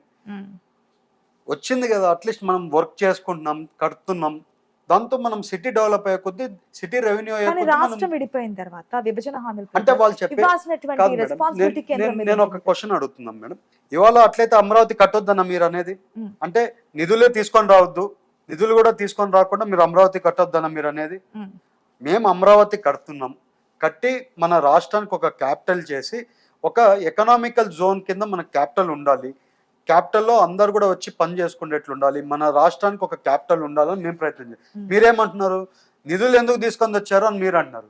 అప్పుగా తీసుకొని వచ్చామా, ఎట్లా తీసుకొని వచ్చామా అనేది కాదు. ప్రతిపక్షం అదే కట్టొద్దా, మీరు ఏమన్నారు 1,00,000 కోట్లు అవుతుంది క్యాపిటల్ కట్టడానికి, అందుకే మేము కట్టట్లేదు 3 క్యాపిటల్ అన్నారు. సరే 3 క్యాపిటల్ కట్టారా? కట్టలేదు. మేము కడుతుంటేమో విమర్శ చేస్తారు, మీరు కట్టలేదు మేము కట్టి చూపిస్తాం. మన ఫ్లడ్స్ వచ్చినప్పుడు కూడా పూర్తిగా మునిగిపోయింది, ఈ మునిగిపోయే వాటి గురించి ఇక్కడ డెవలప్మెంట్ చేయడం ఎందుకు కాదండి అని వాళ్ళు చెప్పేటువంటి పాయింట్ జగన్మోహన్ రెడ్డి స్ట్రైట్ గా అడిగేటువంటి. కాదండి, ఇవాళ విజయవాడ ఎందుకు మునిగిపోయిందండి? మీరు చేయాల్సిన మెయింటెనెన్స్, ఆ కాలువకి చేయాల్సిన మెయింటెనెన్స్ చేయకపోవడం వల్ల, అప్పుడు మీరు మెయింటెనెన్స్ చేయకపోవడం వల్ల కాలువ అది తెగి విజయవాడలోకి వాటర్ వచ్చాయండి. మెయింటెనెన్స్ మీరు ఇరిగేషన్ ప్రాజెక్ట్స్ కి ఎక్కడ కానీ మీరు మెయింటెనెన్స్ డబ్బులు ఇవ్వలేదు. అసలు ఇరిగేషన్ ప్రాజెక్ట్స్ లలో మెయింటెనెన్స్ కోసం డబ్బులు ఇవ్వలేదు. మీరు ఇకపోతే ఆ ప్రాజెక్ట్ పట్టించుకోకపోతే అవి తెగి వాటర్ ఇవాళ మా దాంట్లో విజయవాడలోకి వచ్చాయి. మేము ఇప్పుడు గవర్నమెంట్ రన్ చేస్తున్నాం, నెక్స్ట్ టైం మళ్ళీ వరదలు వస్తాయి, వచ్చినప్పుడు మళ్ళీ వాటర్ వస్తాయి. మీరు చెప్పండి మాకు, వరదలు వస్తే చంద్రబాబు నాయుడు గారు డే అండ్ నైట్ ఇంటికి పోకుండా అండి ఒక బస్సులో పడుకుంది, ఆ వాటర్లు అంతా తిరిగి వాళ్ళందరికీ అన్ని సప్లై చేసి ఆయన నేను అండగా ఉన్నాను మీ అందరికని ఆయన చెప్పి ఆయన ఆ వాటర్లో తిరిగితే వీళ్ళు విమర్శ చేస్తారండి. వాటర్ వచ్చింది, మీరు మెయింటెనెన్స్ చేయలేదు, మీ తప్పు ఉంది దాంట్లో, మీరు తప్పు ఒప్పుకోరు. ఆ గవర్నమెంట్లో అండి నేను 5 ఏళ్ళు ఆ గవర్నమెంట్ అన్ని అబ్జర్వ్ చేస్తున్నాను, ఎప్పుడు కూడా మేము తప్పు చేస్తామని వాళ్ళు చెప్పారండి. మమ్మల్ని అధికారంలో కూర్చోబెట్టి అవినాష్ గెలిపించారుగా ప్రజలు, ఏదైతే జగన్మోహన్ రెడ్డి మద్దతు ఇచ్చారో, షర్మిలా ఫైట్ చేశారు, ఇటుపక్క కూటమి నుంచి ఫైట్ చేశారు, ఎంత ఫైట్ చేసినప్పటికీ కూడా అవినాష్ ఓటించడం అవ్వలేదు, ఎంపీగా గెలిచారు. రాయలసీమలో వీళ్ళు ప్లే చేసిన ట్రిక్స్, వీళ్ళకి ఎప్పుడో ఇంచి ఉండే బ్యాకప్, అది కొంచెం ఇది అయింది తప్పితే కూటమి మీద ఉండే ప్రాబ్లంతో కాలేదండి. ఇవాళ మాకు 21 సీట్లు వచ్చాయండి ఎంపీలలో, 4 సీట్లు అన్ని 25కి 25 గెలిచిపోలేదు. మేము గెలవాలనే ప్రయత్నం చేస్తాం కదా 100%. ఇవాళ వాళ్ళని గెలిపించారు కదా, కడపకి ఏమన్నా చేశారో కూడా చెప్పమనండి. ఏమి చేయట్లేదు. ఎక్కడైనా కడపలలో ఒక డెవలప్మెంట్ అనేది చేశారా? స్టీల్ ఫ్యాక్టరీ చెప్పారు, అప్పుడు ఒక స్టీల్ ఫ్యాక్టరీ కూడా మీ సొంత జిల్లాలో మీరు స్టీల్ ఫ్యాక్టరీ పెట్టలేకపోయారండి. ఏం పని చేశారని మమ్మల్ని విమర్శిస్తున్నారు. ఇవాళ మీరు అవినాష్ రెడ్డి గారు గెలిచారని మీరు అంటున్నారు. జగన్మోహన్ రెడ్డి లాంటి వాళ్ళే ఒక సిస్టర్కే న్యాయం చేయలేనోడు మన రాష్ట్రానికి ఏం న్యాయం చేస్తాడని అనుకుంటారండి జనాలు కూడా. అవన్నీ చూసే కదా ఈసారి ఎన్డీఏ కూటమికి అధికారం ఇచ్చారు. మేము ఇవాళ అధికారంలో ఉన్నాం, మేము పనులు చేస్తున్నాం. పనులు చేసేటోళ్ళని మీరు విమర్శిస్తా ఉన్నారంటే మీ పని ఏది కదా. ఇవాళ ఎందుకు అసెంబ్లీకి రావట్లేదు? ఎక్కడ ఉండాలి మీరు? అసెంబ్లీలో ఉండాలి. అసెంబ్లీలో మీరు ఫైట్ చేయాలి. మేము అసెంబ్లీకి రాము, మేము అసెంబ్లీలో ఫైట్ చేయము, అసెంబ్లీలోనే మేము ఫైట్ చేయము, మేము బయట ఫైట్ చేస్తాం అంటే చేయండి. సరైన టైం ఇవ్వరు అంటున్నారు వాళ్ళు క్లియర్ కట్ గా. సీఎంకి ఏదైతే టైం ఇస్తారో ఆ టైం గా ప్రతిపక్ష హోదా ఉన్నటువంటి పర్సన్ గా నాకు ఇవ్వాలి. ఉన్నాయి 2 పార్టీలు, ఒకటి గెలిచింది, ఇంకోటి ఓడిపోయింది. 3 పార్టీలు కలిపి ఒక పక్క ఉన్నాయి. ఇంకా మా దగ్గర ఇవ్వడానికి ప్రాబ్లం ఏంటి? నేను అడిగితే ఏదైనా వాళ్ళు సమాధానం చెప్పలేరు కాబట్టి మాకు ఈ టైం ఇవ్వట్లేదు అని చెప్పి స్కిప్ అవుతున్నారు. అసెంబ్లీకి పోవడం ఆపేస్తారండి. మీరు వచ్చి ప్రయత్నం చేస్తే కదా. మేము కూడా పోయినసారి ప్రయత్నం చేశామండి. చంద్రబాబు నాయుడు గారు, మా ఎమ్మెల్యేలు అందరూ వెళ్ళి అసెంబ్లీలో ఫైట్ చేశామండి. మమ్మల్ని అవమానం చేస్తుంటే రోజు అవమానం చేస్తుంటే మేము మళ్ళీ గెలుస్తే కానీ మేము మళ్ళీ అసెంబ్లీకి రామని చెప్పాం. ఇవాళ మీరు అసలు అసెంబ్లీకి రాకుండా జనాల గురించి మీరు ఫైట్ చేయకుండా ఏదో విమర్శలు చేసి మేము చేసేటివన్నీ కూడా మీరు తప్పులు అంటుంటే. కానీ అక్కడ కూడా ఒక పాయింట్ సార్, అసెంబ్లీకి ఆనాడు చంద్రబాబు నాయుడు ఒక్కరే రాలేదు, మిగిలిన అచ్చెన్నాయుడు వెళ్ళారు, ప్రొటెక్ట్ చేశారు. మా లీడర్ రాలేదని అంటున్నామండి. మా లీడర్ ఆ రోజు రాలేదు, మిగిలిన ఎమ్మెల్యేలు కూడా ఎవరు రావట్లేదు కదా. అదే బాట. అదే అండి. సరే మీకు అపోజిషన్ అధికారం కూడా ఇవ్వలేదు అనుకోండి జనాలు, అట్లీస్ట్ మీ సమస్యలు అట్లీస్ట్ మీ కాన్స్టిట్యున్సీస్ లో ఉండే సమస్యలన్నా కూడా మాట్లాడాలి కదా. సో అవి అన్ని మాట్లాడకుండా ప్రెస్ మీద పెట్టుకుంది ఏ పెద్ద మాటలు మాట్లాడి ఏం చేయడానికండి? అధికారంలో మేము ఉన్నాం. ఇవాళ మీకు ఏదో అన్యాయం జరుగుతుంది, అసెంబ్లీకి రండి, అసెంబ్లీకి వచ్చి మాట్లాడి మాకు అన్యాయం జరుగుతుంది. ఈలోపే అచ్చెన్నాయుడు కావచ్చు, స్పీకర్ అయ్యన పాత్రుడు కావచ్చు, మొన్న అచ్చెన్నాయుడు చేసిన స్టేట్మెంట్ అంటే అసెంబ్లీ అప్పుడు మీరు రఘురామకృష్ణరాజు డిప్యూటీ స్పీకర్ గా ఉన్నాడు, మీరు అక్కడ ఉండాలి, నేను ఇక్కడ ఉండాలి, అక్కడ ఆ పర్సన్ ఉండగా ఒక్కసారి చూడాలని చెప్పాను. సో ఈ స్టేట్మెంట్స్ అన్ని కూడా రాకపోవడానికి కారణం అనుకోవచ్చా? లేదంటే గతంలో వాళ్ళు ఆ సీఎం పొజిషన్ లోకి వచ్చినప్పుడు చేసినటువంటి రాకపోవడం కారణమా, లేకుంటే భయం అసెంబ్లీకి రావడానికి? రెండు ఉంటాయి. జనాల గురించి ఫైట్ చేయొచ్చు, భయపడి రాకపోవచ్చు, రెండు ఉంటాయి కదండి. ఆ రకంగా అపోజిషన్ వాళ్ళు ఏమనుకుంటున్నారో మనకు ఐడియా లేదు. మేమేమనుకున్నా అంటే భయపడి రావట్లేదని మా వాళ్ళందరూ అనుకున్నారు. అందుకే ఒకసారి రాండి మాట్లాడదాం అని అంటున్నారండి. మా స్పీకర్ అయినా ఓకే. కానీ అందరు. ఇప్పుడు మీకేమన్నా సీమలో ఈసారి అంటే ఏలూరుగా ఇచ్చారు టైమ్. ఈసారి సీమకు వచ్చి కంటెస్ట్ చేయమంటే చేస్తారా? లేదండి, నేను ఇవాళ ఏలూరు పార్లమెంట్లో ఉమ్, ప్రజలందరికీ కూడా చెప్పాను, నేను కంపల్సరీ ఏలూరు పార్లమెంట్లో ఉమ్, ఉంటాను, ఎప్పుడు కూడా ఇక్కడే మంచి పని చేయడానికి ముందుగా ఉంటానన్నారు. వాళ్ళు నన్ను ఆస్వాదించారు. వాళ్ళకి చెప్పాను, నేను ఇక్కడే ఉంటున్నాను, ఇక్కడే ఇల్లు కట్టుకుంటున్నాను అని చెప్పాను. ఇవాళ ఏలూరులోనే ఇల్లు కట్టుకుంటున్నాను. ఎప్పుడు కూడా రాయలసీమకి వెళ్ళి పోటీ చేయను. పోటీ చేస్తే ఏలూరులోనే పోటీ చేస్తాను, ఉమ్. లేకపోతే ఎలక్షన్స్ నుంచే వదిలేసుకుంటాను తప్పితే ఓన్లీ దాని గురించి కూడా ఏలూరులోనే. చిన్న క్వశ్చన్ ఉంది సార్. దాని గురించి వెళ్ళే ముందు పార్లమెంట్ లో ఒక కొత్త బిల్ తీసుకొచ్చినట్టున్నారు ఉమెన్ మిస్సింగ్ సంబంధించి. ఏంటి సార్ అది? మన రాష్ట్రంలో నుంచి అలాగే మన ఇండియాలో నుంచే టోటల్గా ఉమెన్ మిస్సింగ్ ఉన్నారండి. చాలామంది ఉమెన్ మిస్సింగ్ ఉన్నారు. మేము గవర్నమెంట్కి అప్పీల్కి పెట్టుకున్నాము, ప్రైవేట్ బిల్ పెడుతున్నామండి. పెడితే ఈ బిల్లు అమోద్ చేస్తే అసలు మిస్సింగ్ అయిన ఉమెన్కి ఒక సిస్టమ్ పెట్టి ఒక డిపార్ట్మెంట్ లా పెట్టి మిస్సింగ్ అయిన ఉమెన్ని ఎక్కడికి మిస్ అయ్యారు, ఎలా మిస్ అయ్యారు, మిస్ అయ్యి ఉంటే తీసుకొని వచ్చి వాళ్ళకి ఫ్యామిలీకి అప్పచెప్పాల్సిన అవసరం మన మీద ఉంది. అది చేయాల్సిన అవసరం ఉంది. మేము ఈవెన్ ఎలక్షన్లలో కూడా చాలాసార్లు మా డిప్యూటీ సీఎం గారు చాలాసార్లు చెప్పారు. అదే రకంగా ఇవాళ ప్రైవేట్ బిల్ పెట్టాము. ఆ ప్రైవేట్ బిల్లు పాస్ అయితే అదే అమలు జరుగుతుంది. ఎందుకంటే మహిళలు మిస్ అయితే, ఒక ఫ్యామిలీలో ఒక మహిళలు కూడా మిస్ అవుతున్నారంటే ఈ 5 ఏళ్లలో మిస్ అయ్యారని మా సో నోటీస్ డిప్యూటీ చాలాసార్లు సీఎం వచ్చింది. చేసినటువంటి స్టేట్మెంట్ ని మనకి అమల్లోకి వచ్చే అవకాశం ఉంటుంది. మహిళలు మిస్ అవుతున్నారు, వాళ్ళని తీసుకొస్తాం, ప్రొటెక్ట్ అవునండి, చేస్తాం. అవునండి. మనం ప్రైవేట్ బిల్ పెడతామండి. గవర్నమెంట్ అది ఇంప్లిమెంట్ చేయాల్సింది ఉంటుంది. అది ప్రైవేట్ బిల్లులో మేము పెడుతున్నాం. సార్ ఇంకొకటి ప్రజల నుంచి మేము మాట్లాడిన దాని ప్రకారం వస్తున్నది ఏంటంటే, గతంలో ఉన్నటువంటి ఎంపీ అంటే పార్లమెంట్ స్థానానికి మొత్తం అసెంబ్లీ స్థానాలకు కలిపి ఎక్కడ అందుబాటులో ఉండేవారు కాదు. మీరు అందుబాటులో ఉంటామని చెప్పారు ఎలక్షన్స్ టైంలో. కానీ ఇప్పుడు కూడా సేమ్ సిచ్యువేషన్ ఉంటుంది. ఏలూరు సంబంధించి పార్లమెంట్ నియోజకవర్గం ఉండట్లేదు పార్లమెంట్ స్థానంలో అనేది ఒకటి ఉంది. వారానికి ఒక్కసారైనా సరే గ్రీవెన్స్‌లు ఏర్పాటు చేయండి. ఉన్నటువంటి సమస్యలు మీ వరకు చెప్పుకునే విధంగా వెసులుబాటు మీరు కల్పించండి అట్లయితే అని. బాగా చెక్ చేసుకున్నట్లు లేరండి. హ్మ్. నేను పార్లమెంట్లో పార్లమెంట్ లేకున్నప్పుడు ఎప్పుడు కూడా అవైలబిలిటీ ఆఫ్ కాన్స్టిట్యున్సీలో ఉంటానండి. హ్మ్. మా గ్రీవియన్సెస్ రెగ్యులర్గా జరుగుతుంటుంది. హ్మ్. నేను పోయినప్పుడు గ్రీవియన్స్ చేస్తున్నాం. ఈవెన్ నేను లేకున్నప్పుడు కూడా మా ఆఫీస్లో ఎంప్లాయర్స్ని పెట్టి మరీ గ్రీవెన్సెస్ రన్ చేస్తున్నాం. ఇవాళ పార్లమెంట్ కూడా మేము రెగ్యులర్గా ఫాలోఅప్ పార్లమెంట్కి వెళ్ళినప్పుడు ఒకటి అవైలబిలిటీ తప్పితే ఎప్పుడు కూడా అవైలబిలిటీ ఇక్కడ పార్లమెంట్లో ఎప్పుడు ఉంటున్నాం. మేము ఎవరిని ఎంకరేజ్ చేయట్లేదు అంటే మా వల్ల ఎవరైనా డబ్బులు సంపాదించుకోవాలని వచ్చేటోళ్ళని మాత్రం నేను ఎంటర్టైన్ చేయట్లేదు తప్పితే మా రైతులు, యువత ఎవరు వచ్చినా కూడా, మహిళలు ఎవరు వచ్చినా కూడా ప్రతి ఒక్కరిని ఎంటర్టైన్ చేస్తున్నాను. 100% నేను ఇవాళ మంత్లీలో minimum to minimum 14 to 18 days పార్లమెంట్లో ఉంటున్నామండి. ఓకే. పాత ఇవాళ నేను ఇల్లు కూడా అక్కడే కట్టుకుంటున్నానండి. ప్రతి ఒక్కటి అవగాహన తెచ్చుకొని మరీ సాల్వ్ చేస్తాము. ప్రతి ఒక్క మీటింగ్ కంటిన్యూస్గా ఉండే మీటింగ్స్, డిస్ట్రిక్ట్ రివ్యూ మీటింగ్స్ అయినా కానివ్వండి, దిశ మీటింగ్స్ అయినా కానీ ప్రతి ఒక్క మీటింగ్ కూడా కండక్ట్ చేస్తాం. సిస్టమేటిక్గా రన్నింగ్ చేస్తాం. మీరు ఎక్కడి నుంచి ఆ ఇన్ఫర్మేషన్ తెచ్చుకున్నారో నాకు ఐడియా లేదు, కానీ మీరు ఓకే. కరెక్ట్గా మాకు ఏలూరు ఇచ్చిన వాళ్ళని ఇన్ఫర్మేషన్ కాస్త ఏమో అట్లా దొడ్డిదారిన వచ్చే వాళ్ళు ఏమన్నా చెప్పిన డబ్ కామెంట్ ఏమో మేబీ. నా దగ్గర నేను ఎవరిని ఎంటర్టైన్ చేయనంటే అండి, నాతో ఏదో ఇల్లీగల్ సంబంధించి డబ్బులు సంపాదించుకోవాలనుకునేటోళ్ళని మాత్రం నేను ఎంటర్టైన్ చేయట్లేదండి. ఓకే. సో వాళ్ళు ఏదైనా అగెనిస్ట్గా మాట్లాడుతుంటారేమో తప్పితే ఇప్పుడు లోకల్, నాన్ లోకల్ ఇవన్నీ కూడా క్లియర్ అయినట్టే సార్. దాంతో పాటు కూటమిలో విభేదాలు రాబోతున్నాయి. ఇక్కడితో క్లోజ్ అయిపోతుంది. అదిగో అయిపోయింది ఇదంతా అని కొన్ని వస్తూ ఉన్నాయి. ఈ మధ్య మీరు చూసే ఉంటారు. ఏంటి కూటమి బలపడుతుందా? లేదంటే ఏదైనా వీగిపోయే ఛాన్సెస్ ఏమైనా ఉన్నాయనుకోవచ్చా? ఇప్పుడు మీ కాన్స్టిట్యున్సీస్‌లో కూడా మా ఉన్నాయి కదా మా జనసేన. పార్లమెంట్లో ఉన్నాయి. 2 జనసేన ఎమ్మెల్యే గారు ఉన్నారు. అన్నీ కూడా అందరూ కూడా రెగ్యులర్గా మాట్లాడుకుంటున్నామండి. రెగ్యులర్గా మాట్లాడుకుని అంత స్మూత్గా ఉందండి. ఎక్కడ కానీ ఏ డిస్టర్బెన్స్ లేదు. ఇప్పుడు మేము పోలవరంలో ఉంది, అల్ట్రా స్మూత్గా జరిగిపోతుంది. మాకు ఉంగటూరు ఉంది, బాగా నీట్గా జరుగుతుంది. మాకు కైక్లూరు ఉంది, అంతా స్మూత్గా జరుగుతుందండి. హ్మ్. ప్రెస్ వాళ్ళు ఏదైనా కొంచెం ఏదైనా చెప్తుంటారేమో తప్పితే మీరు ఏదో ఒకటి లేదు సార్. అంటే కూటమి నాయకుల మధ్య ఇప్పుడు పవన్ కళ్యాణ్ అగ్రెసివ్ అవ్వడం గానీ, హోమ్ మినిస్ట్రీ సరిగ్గా వర్క్ చేయట్లేదు అనడం గానీ, లా అండ్ ఆర్డర్ ఫెయిల్ అవుతుందని చెప్పి ఆయన డైరెక్ట్‌గా స్టేట్మెంట్స్ ఇచ్చున్నారు. సో ఆయన ఇవన్నీ చూసిన తర్వాత ఏంటి ఏదైనా డిఫరెన్సెస్ కాదండి, వస్తున్నాయా అనేది? కాదండి. ఆయన స్టేట్మెంట్ ఇవ్వలేదండి. హ్మ్. వర్క్ చేస్తున్నారు. ఇంకా కొన్ని చేయాల్సిన అవసరం ఉంది. మీరు చేయండి అని సజెషన్ చెప్తున్నారు హ్మ్. తప్పితే మీరు అది వేరే రకంగా నేనుంటే గనక తీసుకోబోతున్నారు. వేరే విధంగా ఉంటుంది అనేది. ఆయన ఎప్పుడు అనలేదండి. ఆ ఇంటెన్షన్ మీకున్నట్లుంది, వాళ్ళకి ఎక్కడ లేనట్లుంది. ఆ ఇంటెన్షన్ మీకుంది. గవర్నమెంట్లో ఆయన సజెస్ట్ చేశారండి. ఏమని సజెస్ట్ చేశారు? ఇలా చేయండి, ఇది ఇక్కడ మనం ఇది చేస్తే బాగుంటుందని ఆ సజెషన్ చేస్తున్నారు. ఆ సజెషన్స్ ప్రకారమే అన్ని పనులు చేస్తున్నారు కదండి. హోమ్ మినిస్టర్ గారికి సజెస్ట్ చేశారు.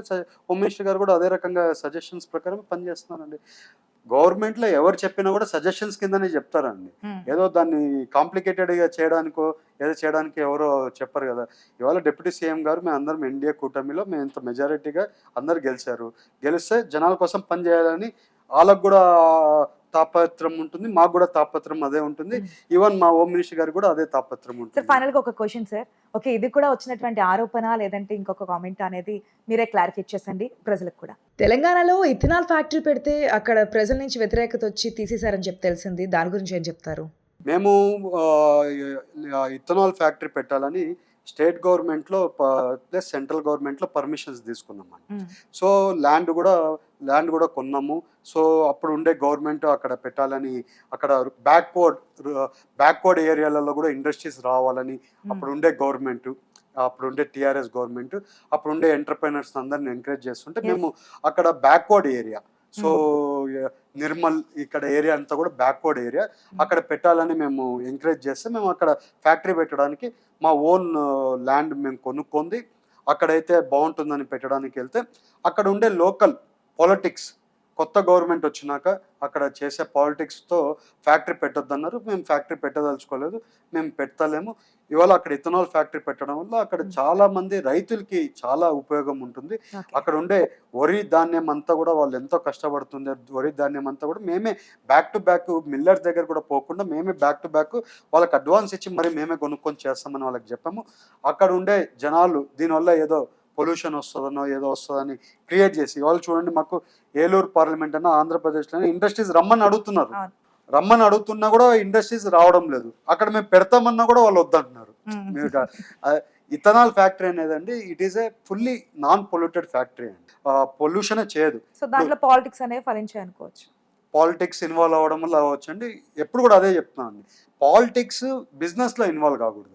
బిజినెస్ అనేది బిజినెస్ వాళ్ళు పెట్టుకుంటారు. ఇవాళ నేను బిజినెస్ మ్యాన్ అండి. నేను ఎప్పుడు అప్లై చేసుకున్నానండి పర్మిషన్స్? 2021లో అప్లై చేసుకున్నాను. 2022లోనో 23లోనో పర్మిషన్స్ వచ్చాయి. నా ల్యాండ్ నేను కొనుక్కున్నాను. యాజ్ పర్ ఎవ్రీ రూల్ ప్రకారం నేను ల్యాండ్ కొనుక్కున్నాను. యాజ్ పర్ రూల్ ప్రకారం ఫ్యాక్టరీ పెడుతున్నాను. యాజ్ పర్ రూల్ నేనేం అగెనెస్ట్ ఎనీథింగ్ కాదండి. వేరే బిజినెస్ పీపుల్ మేము ఇథనాల్ ఫ్యాక్టరీ పెట్టడానికి అక్కడికి వెళ్ళాం. మేము ఇండస్ట్రియలిస్టులను పెడుతున్నాం. ఇవాళ ఇక్కడ పెట్టట్లేదు, మేము తమిళనాడులో పెడుతున్నాము. అలాగే కర్ణాటకలో కూడా ఉన్నాయి మా ఇండస్ట్రీస్. ఇవాళ ఇండస్ట్రీ పెట్టే దగ్గర లోకల్ పాలిటిక్స్ తప్పుతాయండి. అక్కడ ఉండే జనాలకి ఎక్స్ప్లెనేషన్, రూరల్ ఏరియా కాబట్టి వాళ్ళకి ఎక్స్ప్లెనేషన్ చేయాల్సిన బాధ్యత మా మీద ఉంది. మేము ఎక్స్ప్లెనేషన్ చేస్తున్నా కూడా వాళ్ళకి వినడానికి కూడా ఇంట్రెస్ట్ లేదు. వాళ్ళ పల్లెల్లో ఎంత డెవలప్మెంట్ ఉంటుంది ఏంటి. ఇవాళ మేము పెట్టే technology plant central government promoting అండి ఇథనాల్ ఫ్యాక్టరీస్. ఎందుకు? పొల్యూషన్ కంట్రోల్ చేయడానికి ఫ్యాక్టరీస్ పెట్టిస్తున్నారు, పొల్యూషన్ క్రియేట్ అవ్వడానికి ఫ్యాక్టరీస్ పెట్టియట్లేదు కదా. ఇథనాల్ ఫ్యాక్టరీ అనేది it is coming from rice అండి. సో ఎట్లా పొల్యూషన్ వస్తుంది, ఎక్కడ పొల్యూషన్ వస్తుంది? పొల్యూషన్ వచ్చేదానికే ఛాన్స్ లేదు. హై ఎండ్ ప్లాంట్ అంటే జర్మనీ నుంచి మేము తీసుకొని వచ్చే ఎక్విప్మెంట్ పెట్టే ప్లాంట్. ఇవాళ బీపీసీఎల్, ఎంఆర్పిఎల్, హెచ్పిసిఎల్, అలాగే ఎన్నో పెద్ద పెద్ద కంపెనీస్ అన్ని కూడా ఇవాళ ఇథనాల్ ఫ్యాక్టరీస్ పెడుతున్నాయండి. మన దేశంలో 170 ఇథనాల్ ఫ్యాక్టరీస్ ఉన్నాయి ఇవాళ పెద్ద పెద్దవి. అలాంటిది ఇక్కడ పెడితే ఇక్కడ ఒక్కటే పొల్యూషన్ ఎందుకు వస్తుందండి? ఇవాళ కాంగ్రెస్ గవర్నమెంట్, ఇవాళ మేము కంపల్సరీ విమర్శ చేయాల్సిందే అండి. ఇవాళ కాంగ్రెస్ గవర్నమెంట్ ఇక్కడ తెలంగాణలో ఇండస్ట్రియల్ ఫ్రెండ్లీ కాదండి. బట్ మేము ఫ్యాక్టరీలు ఇవాళ ఇక్కడ పెట్టుకోకపోతే కర్ణాటక పోతాం, మా ఆంధ్రాకి పోతాం, లేకపోతే ఎక్కడ పక్క పోతామండి. ఇవాళ ఓన్లీ ఒక జిఎస్టీ 108 కోట్లు జిఎస్టీ కట్టేటోళ్ళమండి. ఆ ఫ్యాక్టరీ కట్టినంటే స్టేట్ గవర్నమెంట్కి 108 కోట్లు, అంటే జిఎస్టీ సెంట్రల్ గవర్నమెంట్కి కట్టినా కూడా స్టేట్ గవర్నమెంట్కి 50 కోట్లు జిఎస్టీ వస్తుందండి ఇండస్ట్రీ. మొన్న నేను ఎక్కడో చూశాను, వీళ్ళు సింగపూర్కి వెళ్ళి స్టేట్ గవర్నమెంట్ వాళ్ళు, కాంగ్రెస్ గవర్నమెంట్ వాళ్ళు సింగపూర్కి ఎక్కడికో వెళ్ళి 300 కోట్లకి ఇన్వెస్ట్మెంట్లకి మీరు రాండి అని వాళ్ళని వెళ్ళి అడుగుతున్నారు. నేను ఇక్కడ 400 కోట్లు ఇన్వెస్ట్మెంట్ పెడతాను, నేను రెడీ ఉన్నానంటే నన్ను ఎంటర్టైన్ చేయట్లేదు. ఇక్కడ ఫారిన్ ఓన్లీ పాలిటిక్స్ అండి. ఎందుకంటే మేము బీజేపీతో ఉన్నాము, మేము ఎన్డీఏ కూటమితో ఉన్నాము. ఇవాళ మా కంపెనీలో ఎక్కడ కానీ తలసాని శ్రీనివాస్ యాదవ్ గారికి ఎక్కడికి సంబంధమే ఉండదు. మాకు తలసాని శ్రీనివాస్ యాదవ్ గారు మాకు బంధువు, మా బ్రదర్ వాళ్ళ ఫాదర్ ఇన్ లా. అవును అంటే పొలిటికల్ ఫ్యామిలీస్లో మేము బిజినెస్ వాళ్ళు మ్యారేజెస్ చేసుకోవద్దా అండి? మ్యారేజెస్ చేసుకుంటే ఇండస్ట్రీస్ పెట్టకూడదా అండి? మేము వాళ్ళు మా కంపెనీలోనే లేరు. కంపెనీ ఇవాళ వరకు ఎప్పుడు ఎక్స్ప్లెనేషన్ చేయలేదండి. మీరు అడుగుతున్నారు కాబట్టి నేను ఇవాళ ఎక్స్ప్లెనేషన్ చేస్తున్నాను, లేకపోతే నాకు ఎప్పుడు మాట్లాడను నేను దీని గురించి. ఫ్యామిలీస్ని పొలిటికల్గా బిజినెస్లలోకి తీసుకొని వచ్చి విమర్శలు చేసి వాళ్ళ ఫ్యామిలీలని కూడా వాళ్ళని కూడా పొలిటికల్ వైజ్ వాళ్ళని డ్యామేజ్ చేయాలని మేము ఇవాళ కూడా చెప్తున్నానండి. తలసాని గారి ఫ్యామిలీ మా బిజినెస్లో ఎక్కడైనా ఇన్వాల్వ్మెంట్ ఉంటే మేము మా ఆస్తులు ఏమున్నాయో రాసిస్ చేస్తామని చెప్తున్నాం. అది కాదు, మీరు కాంగ్రెస్ వాళ్ళు ఊరికనే దీన్ని పొలిటికల్ చేశారండి. నేను పొలిటికల్లో లేను కదా ముందు, నేను ముందు పొలిటికల్లో లేను కదండి. టిల్ 2024 జనవరి ఫిబ్రవరి వరకు నేను పొలిటికల్లో లేను. ఆ రోజు నా మీద విమర్శ చేయకుండా వాళ్ళు ఇవాళ సడన్ గా తలసాని శ్రీనివాస్ గారు మీరు కంపెనీ లెక్క ఉన్నారు, మీరు ఇది ఉన్నారు అది ఉన్నారు అని పెద్ద రచ్చ చేసి ఇది చేశారు. ఎంత అన్యాయం అండి. అంటే పొలిటికల్గా ఉంటే మేము బిజినెస్లు అఫీషియల్ బిజినెస్లు చేసుకోకూడదా అండి? మేము పొలిటికల్గా ఉంటే మా కంపెనీస్ ఫ్యాక్టరీస్ పెట్టకూడదా? కాంగ్రెస్ గవర్నమెంట్లో ఉంటే కంపల్సరీ ఫ్యాక్టరీస్ పెడతామండి. కాంగ్రెస్ గవర్నమెంట్లో మీరు వ్యతిరేకత మీరు చేస్తున్నారు. మేమందరం కొంచెం ఓపికగా ఇండస్ట్రీలు అందరికీ చెప్తున్నానండి. తెలంగాణలో ఇవాళ ఒక ఇండస్ట్రీ పెట్టాలంటే అంత ఫ్రీగా ఏం లేదండి, ఊరికనే వీళ్ళు చేస్తున్నారు. కానీ టీఆర్ఎస్ గవర్నమెంట్లో 100% ఇండస్ట్రీస్ పెట్టడానికి చాలా అనుకూలంగా ఉండేదండి. కంపల్సరీ నేను కూడా టీఆర్ఎస్ ప్రకారంగానే నేను కూడా సపోర్ట్ చేస్తున్నాము. వాళ్ళు చాలా ఎంకరేజ్ చేశారండి. చాలామంది మా యంగ్స్టర్స్ చాలామంది చిన్న చిన్న ప్లాంట్స్, చిన్న చిన్న ఇండస్ట్రీస్, చిన్న చిన్న స్టార్టప్స్ పెట్టుకుంది ఎంతో డెవలప్ అయ్యారు. ఇవాళ మీరు ఎవరినైనా డెవలప్ చేయగలుగుతున్నారా ఇండస్ట్రీస్ని? ఇక్కడ కాంగ్రెస్లో ఎవరిని ఇక్కడ డెవలప్ చేయనీయట్లేదు. చేయనీయకపోతే ప్రాబ్లం లేదు, నువ్వు కాకపోతే మేము వేరే రాష్ట్రంలో పెట్టుకుంటాం, మేము ఇన్వెస్ట్మెంట్ పెడుతున్నాం. మేము అపాయింట్మెంట్లు అడిగితే అపాయింట్మెంట్లు కూడా ఇవ్వని పరిస్థితి ఉంది కాంగ్రెస్ గవర్నమెంట్లో. అంటే డబ్బులు సంపాదించుకుంటే పద్ధతి తయారు చేసుకున్నారు. అంటే చేసుకొని మాకేం ప్రాబ్లం లేదు, మేము వేరే రాష్ట్రాలకు వెళ్ళి పెట్టుకుంటాం, ఏముంది. మీరు ఎంపీగా పోటీ చేస్తున్నప్పుడు కూడా అదే చెప్పారు, అంటే వైఎస్ఆర్సీపీకి సంబంధించి సూట్ కేసులు పట్టుకుని వచ్చిన వాళ్ళు కూడా ఇక్కడ పోటీ చేస్తున్నారని చెప్పి ఆనాడు స్టేట్మెంట్స్, అంటే ఎలక్షన్స్కి ముందు చెప్పినటువంటి స్టేట్మెంట్స్ మీరు కౌంటర్ ఇచ్చారు, ప్రజల మద్దతు చూశారు. ఇప్పుడు వాళ్ళు కూడా గప్చిప్గానే ఉన్నారు. ఓకే సార్, ఫైనల్గా చాలా వరకు ప్రజల డౌట్స్ అన్ని కూడా క్లియర్ అయ్యాయని అనుకుంటున్నానండి. ఇవాళ మా పార్లమెంట్లో కూడా పామ్ ఆయిల్ రైతులు, టొబాకో రైతులు, అలాగే ఇవాళ రైతులకి పెద్ద పెట్టేసే రకంగానే పనులు చేస్తున్నామండి. ఇవాళ టొబాకో రైతులకి, పామ్ ఆయిల్ రైతులకి, ఇవాళ పామ్ ఆయిల్ రైతులకి 13,000 రూపాయలు వచ్చాయండి. ఇవాళ 20,000 రూపాయలు పామ్ ఆయిల్ రైతులకి గిట్టుబాటు ధర వస్తుందండి. ఎవరు ఆ పాత గవర్నమెంట్లో పట్టించుకోలేదండి. ఇవన్నీ రైతులకి, యువతకి అన్నీ కూడా మా గవర్నమెంట్ 100% చేస్తామని మేము కూడా 100% అన్ని కూడా పనులు చేసుకుంటా ముందుకు వెళ్తున్నాం. Thanks sir. Final statement please AP ప్రజలకి, అదేవిధంగా ఏలూరు పార్లమెంట్ మెంబర్స్కి, ప్రజలకి. ఏలూరు ప్రజలందరికీ కూడా ఎప్పుడు కూడా ఏ పని ఉన్నా కూడా నేను మళ్ళీ మీ టీవీ ద్వారా అప్పీల్ చేసుకుంటున్నానండి. ఎలాంటి పని ఉన్నా కూడా నేను పార్లమెంట్లో ఉన్నా లేకపోతే కాన్స్టిట్యున్సీలో ఉన్నా మా ఆఫీస్లో ప్రతి ఒక్కరు అవైలబిలిటీలో ఉంటారు. మీకు ఏ సమస్య ఉన్నా కూడా ఆల్మోస్ట్ ప్రతి ఒక్కరు వచ్చి నన్ను కలుస్తున్నారు. ఏ సమస్య ఉన్నా కూడా పార్లమెంట్లో మీరు అందరూ వచ్చి కలిసి మీ సమస్యలు ఆఫీస్లో ఉండే మా స్టాఫ్లు అందరితో మాట్లాడుకొని సమస్యలు తీర్చుకోవాలని, ఏ సమస్య ఉన్నా కూడా ఇవాళ యువతకి ఉద్యోగాలకు సంబంధించి మళ్ళీ మార్చిలో జాబ్ మేళా కూడా పెడుతున్నాం. ఆ జాబ్ మేళాలో మళ్ళీ ఉద్యోగాలు ఇచ్చే కార్యక్రమం మళ్ళీ చేస్తాం. అలాగే ఇండస్ట్రీస్ కూడా తీసుకొని వస్తాం. ప్రతి ఒక్కటి 100% పనిచేస్తున్నామని తెలుపుకుంటూ అందరికి కూడా నమస్కారాలు. Thank you sir, thank you so much sir. చూసారు కదా, ఇది ఈ వారం ఐ కౌంటర్. వచ్చే వారం మరొక అతిథితో మళ్ళీ కలుసుకుందాం. Keep watching I news. నమస్తే.